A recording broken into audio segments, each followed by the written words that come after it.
Ik ben inderdaad adviseur van de Eilandsraad, maar ben dat in juridische zin.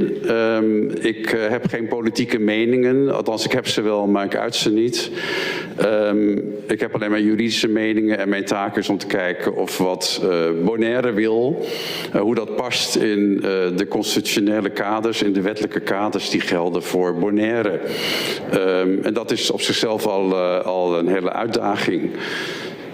Nou is de titel van mijn lezing, zag ik tot mijn schrik onlangs, een nogal technische, wolbes en finbes. Nou, als ik dat zou lezen, zou ik gelijk thuis blijven. Dus ik ben ongelooflijk blij dat u toch gekomen bent. Ik ga het daar ook niet over hebben. Ik ga het wel eens noemen, maar ik ga u zeker geen artikelen citeren. Dat wil ik absoluut niet doen.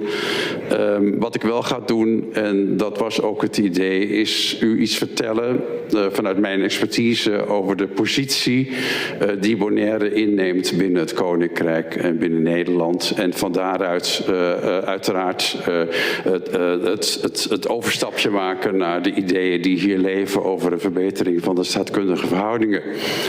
Nou is ook dat geen Donald Duck verhaal. Dus ik waarschuw u dat er wordt wel wat van u verlangd, gevergd, het komende half uur. Want het gaat niet vanzelf. Maar dat is nu eenmaal inherent aan mijn vak. En soms zou ik wel eens liever bakker willen zijn. Gewoon brood bakken en taartjes en die verkopen. Lijkt me heerlijk. Maar ja, ik ben er kennelijk te voortbestemd om moeilijke verhalen te houden. Dus daar moet ik u vanavond dan ook mee vermoeien. Nou, ik ga de aftrap geven. Ik ga het via een slideshow doen. Ja, u ziet, dit is de titel van die heb ik zelf bedacht in overleg met de Eilandsraad. De reflecties over de staatkundige positie van Bonaire in het Koninkrijk. Daar past heel veel in. En om u daar iets over te vertellen, ga ik toch terug in de geschiedenis. Naar een tijd die voor een aantal van u ook zeker daarvoor lag. Zelfs voor mij. Want ik ben langzamerhand in een deplorabele leeftijd gekomen. Maar ik ben nog net iets jonger dan het Koninkrijk in nieuwe stijl. Dat was namelijk 1954.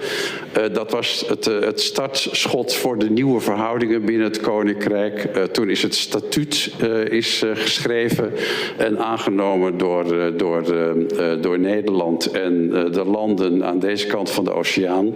En dat is het officiële einde van de koloniale verhoudingen geweest. Want u weet, Suriname en eerder ook Indonesië, Nederlands-Indië zoals het werd genoemd. En zoals het werd genoemd, de kolonie Curaçao of Curaçao en onderhorigheden. Nou, ik wil het eigenlijk niet zeggen, maar zo heette dat vroeger. Dat waren koloniën van Nederland. In 1954 is daar ook met een grote klap officieel een einde aan gekomen. En sindsdien bestaat het Koninkrijk der Nederlanden. U ziet dat op een plaatje uit 3 gelijkwaardige partners. Nederland, Suriname en